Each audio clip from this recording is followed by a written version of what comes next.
Okay, here we go. So, you know how we all thought Harry and Meghan was this fairy tale? Like, Hollywood royalty meets actual royalty, and they'd ride off into the sunset, changing the monarchy for the better? Yeah, well, buckle up, because it looks like things are way more complicated, and maybe even kinda dark. I'm not saying Meghan is some evil mastermind, but I'm saying the narrative we've been sold might be missing a few chapters. Think about it. Prince Harry, the cheeky rebel, the one who always had a glint in his eye, the one who could make even the queen crack a smile. Where's that guy gone? The Harry we see now looks like he's aged a decade in 5 years. He's subdued. And it's hard not to wonder if Meghan's got something to do with it. Remember all that talk about freedom?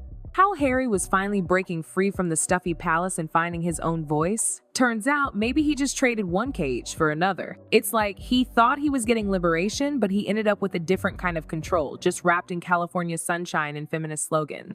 And here's the thing, it wasn't some random meet cute either. Apparently, Meghan had been strategically positioning herself in royal circles for ages.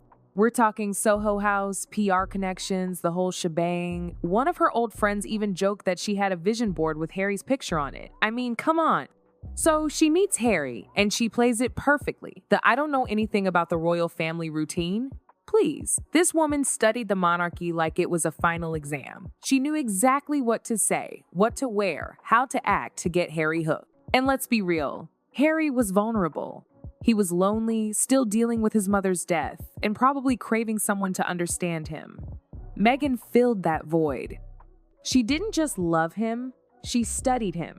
She figured out his weaknesses, his insecurities, his need for validation. She whispered sweet nothings about freedom, about how the royals would never let him be himself, and he bought it. He didn't realize that freedom with Meghan meant living life under her thumb. It's like she slowly started isolating him. Not by demanding he cut people off, but by subtly suggesting that they didn't understand him, that they didn't want him to be happy. One by one, his old friends started disappearing. His army buddies, the Invictus Games team, even his own brother, William. Suddenly, it was Harry and Meghan against the world. She framed it as protection, as us against them. But isolation isn't protection, it's control. She became the filter between Harry and reality. Nothing reached him unless she approved it. Every opinion, every piece of advice had to go through her first. And that's how emotional capture begins. You don't feel trapped, you feel chosen. Harry thought he was getting independence from the royals, but he was really just becoming dependent on Meghan. And by the time anyone realized what was happening, it was too late. Meghan had created a bubble around him, a perfect echo chamber where she was always right and everyone else was always wrong. From that moment on, she wasn't just his wife, she was his world. And when someone controls your world, they control you. Remember how close Harry and William used to be? They'd been through everything together, but Meghan managed to drive a wedge between them. It wasn't instant chaos, it was a slow corrosion. William tried to warn Harry, to tell him to take his time. But Meghan allegedly twisted it, planting seeds of distrust. He doesn't want you to be happy, Harry. He's jealous. And just like that, William became the enemy. Every royal tradition became oppression. Every family gathering became toxic. Meghan played the outsider role perfectly, making Harry believe he was rescuing her when in truth she was rewriting his loyalties.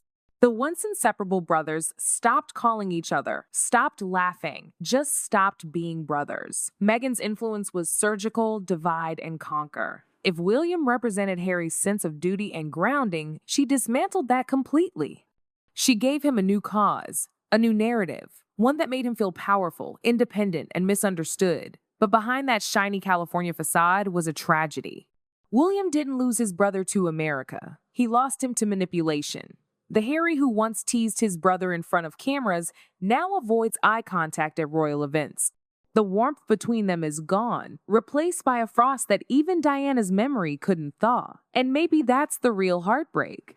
The woman who said she wanted to heal Harry's trauma ended up creating his biggest one yet, losing the only person who ever truly understood him. Look at Prince Harry now. It's heartbreaking. The man who once lit up every room with charm and chaos now looks like he's trying not to say the wrong thing. His shoulders droop, his voice cracks, and his eyes search for Meghan's reaction before he answers anything. It's not partnership, it's permission seeking.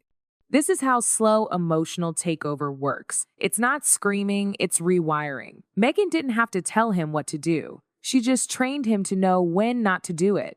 Publicly, she praises him as her rock. Privately, she corrects, redirects, and controls the narrative. Psychologists would call it identity erosion. He used to be a bold, unfiltered man.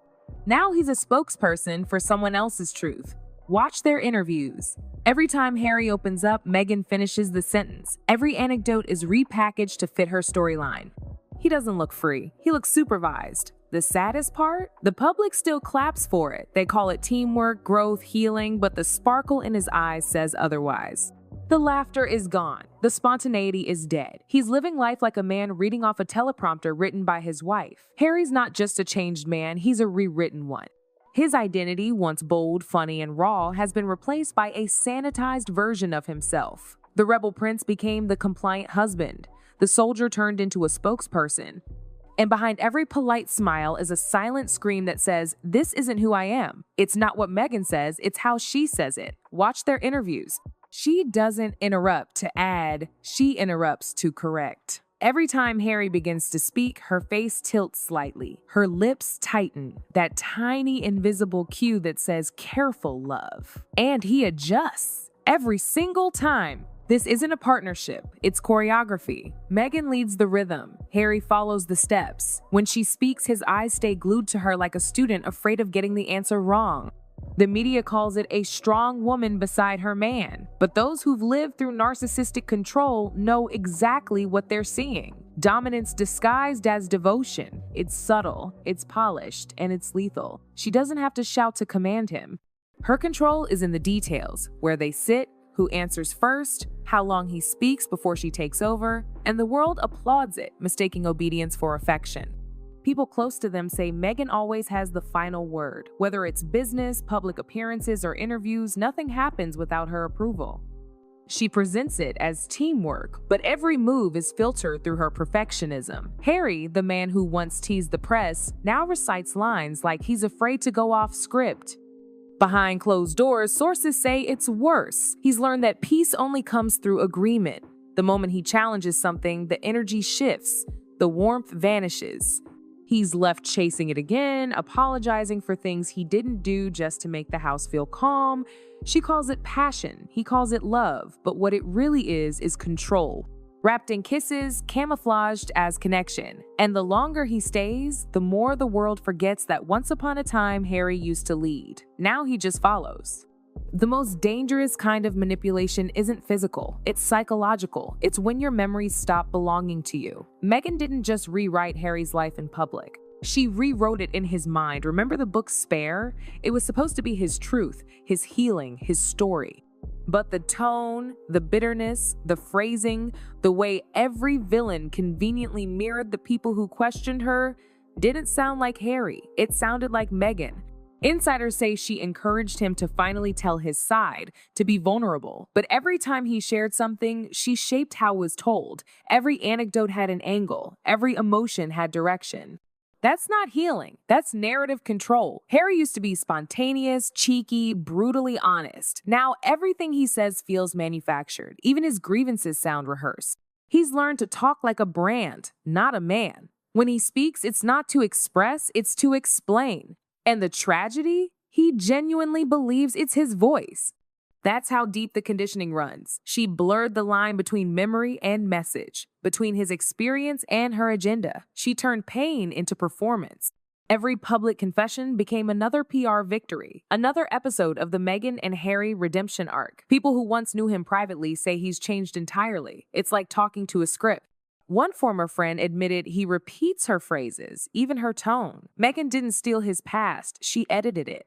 She made him believe that every wound, every betrayal, every royal misstep was part of her grand story of injustice. And the moment you let someone rewrite your past, they own your future. Harry doesn't need a crown anymore. He already has a queen, one who rules not a country but his mind. Harry and Meghan. It sounds like a love story, but it's not. It's a brand name, a billion-dollar label built on pain, rebellion, and carefully curated authenticity. Behind the Netflix deals, podcast launches, and photo ops lies a machine that runs on one thing: control. Every decision, from the Oprah interview to the documentaries, carries Meghan's fingerprints. She knows how to frame the narrative, when to play the victim, and when to play the visionary. She's a strategist, and Harry, he's the product. Once upon a time, Harry had causes of his own: Invictus, African charity work, veterans advocacy. Those things used to define him. Now his identity is press releases and branded content. Meghan doesn't just share the spotlight, she owns it. Every time he speaks, she stands slightly ahead. Every time he laughs, she looks to see if the camera caught it. It's not love, it's a marketing campaign. Insiders say Meghan turned their marriage into an enterprise. Meetings, strategy calls, coordinated outfits for spontaneous appearances. It's not a partnership, it's PR choreography. She built a business empire around their relationship, and Harry's genuine emotions became her selling point. The cruel irony?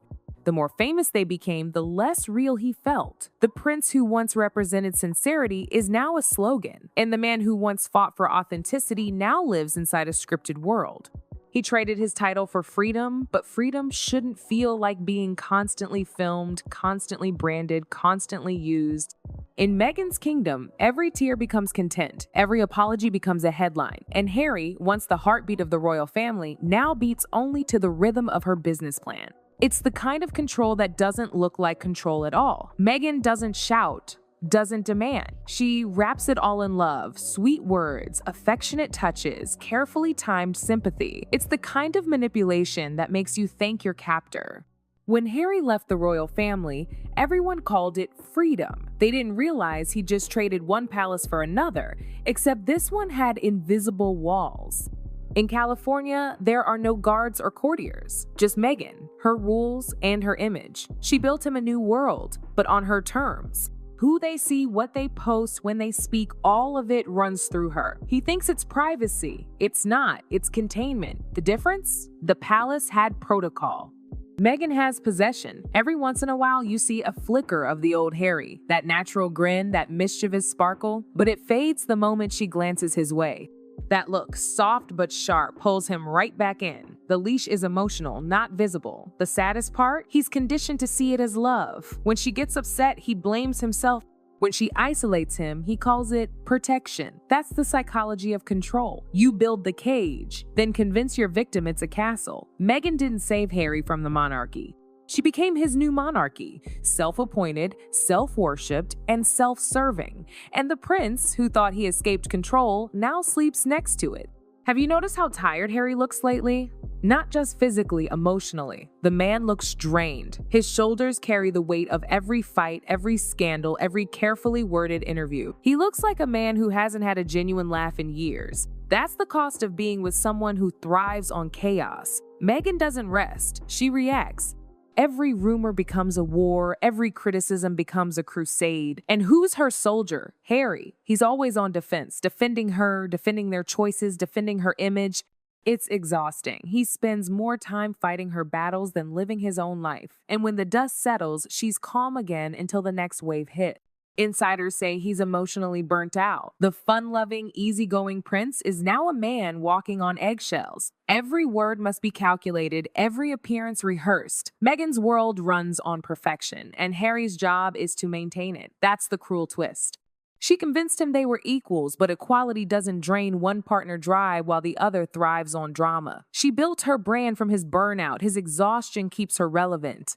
His pain keeps the narrative alive. He's too loyal to see it, too deep in love, too conditioned to believe that her happiness equals peace. But peace shouldn't feel this heavy. Love shouldn't feel like a full-time job. Harry once said he left the royal family to protect his sanity. The irony is painful. He escaped the crown only to lose himself to someone who wears her own invisible one. If you look closely, you can almost see it, the slow vanishing act of Prince Harry. Not in a dramatic exit, but in subtle, almost invisible ways. The soldier disappeared first, the one who stood tall in his uniform, proud of who he was beyond the royal bubble.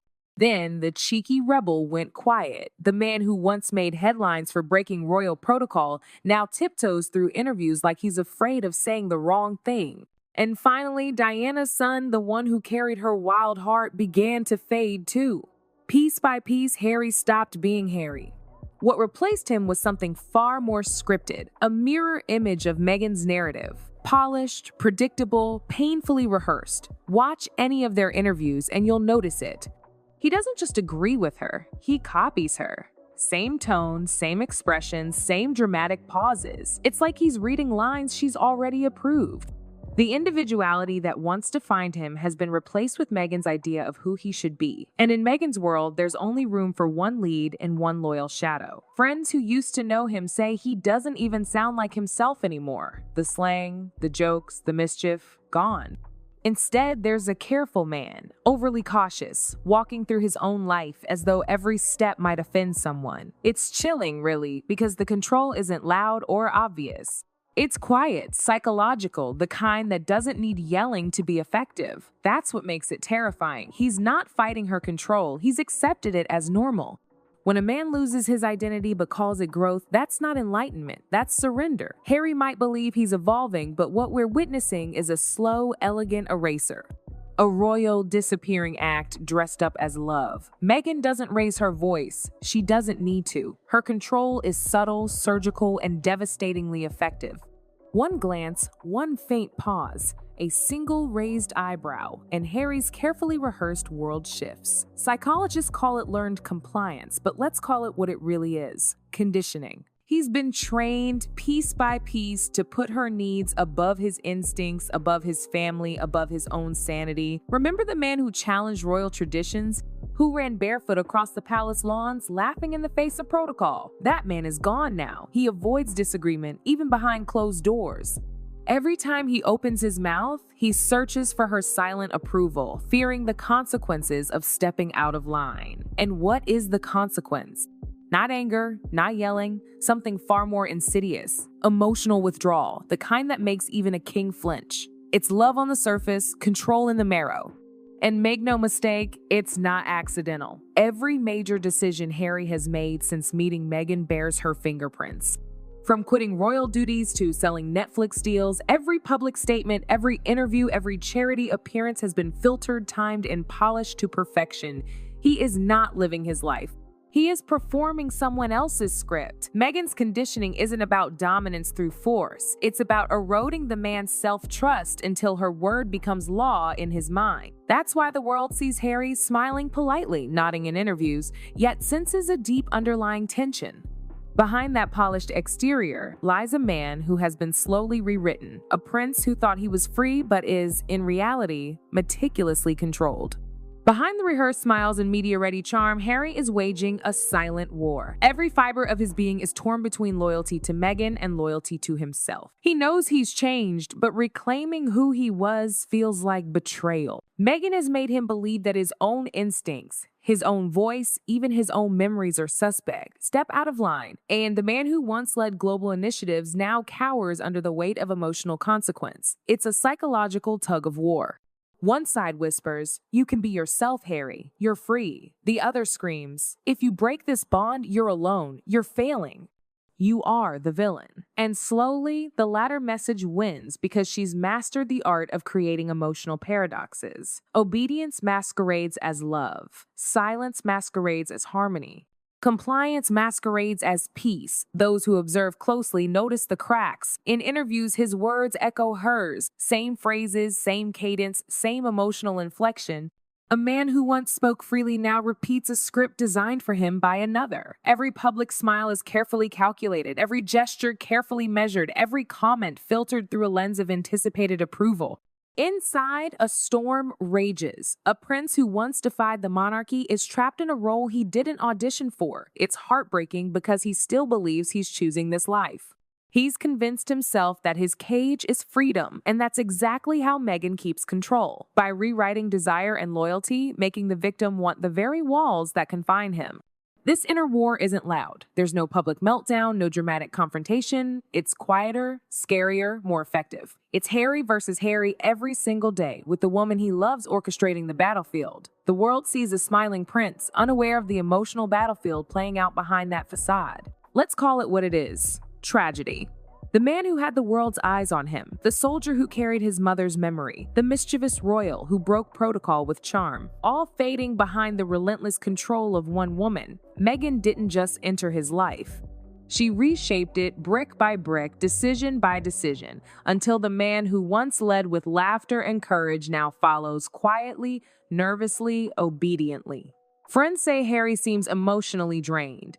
And who wouldn't be? He's been asked to surrender everything that made him Harry for a life in service of someone else's narrative. The palace may have had rules, but at least Harry's identity survived there. In California, that was where the polishing began. The scripting took over, and the true transformation from independent prince to shadow became complete. Every public appearance now serves Meghan's story. Every interview, every media deal, every high-profile speech all carry her fingerprints. Harry's voice is no longer his own. His decisions, once instinctive, are now filtered, approved, and orchestrated. His laughter, once spontaneous, reckless, infectious, now carefully measured. The prince we once knew is gone. And yet, the tragedy is more than control. It's subtle, it's invisible. Harry isn't just following her lead. He believes he's doing the right thing, defending love, protecting his family, serving the greater good. And that's the cruelest part. He's complicit in his own erasure. A man who once captivated the world is now a supporting character in someone else's story, performing loyalty in place of freedom, submission in place of courage. Even in the darkest shadows, the old Harry hasn't completely vanished. Every so often, glimpses of the man he once was break through the carefully constructed facade. A nervous laugh, a flash of defiance, a mischievous grin that reminds the world he is still there, buried beneath the weight of someone else's design, but not gone. That flicker is fragile though. The conditioning, the control, the constant choreography, it's relentless. Yet deep down, the soldier, the brother, the son, and the free spirit still exist. And in those moments, we catch a glimpse of what the world once adored. A man capable of boldness, laughter, rebellion, and raw honesty. The question now isn't if he can reclaim himself, it's if he will. The first step? Recognition. Understanding that true love doesn't isolate, silence, or reshape you. Freedom isn't fear, obedience isn't devotion, submission isn't care. Harry's journey back to himself will be messy, painful, and perhaps public, but the potential is there. Until that day, the world continues to watch. Every interview, every public smile, every media appearance, a blend of performance and truth. Observers see the controlled prince, the man conditioned into compliance. Yet beneath that polished exterior, the spark fights to survive. And maybe, just maybe, one day, Harry will break free, reclaim his voice, and remind the world and himself who he really is. For now, we watch the slow tragedy of a prince caught between love and loss, control and identity, obedience and freedom. It's a cautionary tale wrapped in royal glamour. And while the headlines are about power couples and fairy tales, the story underneath is raw, tragic, and profoundly human. Behind every royal smile, there's a secret. And the truth about Meghan Markle's influence over Harry is far from a fairy tale.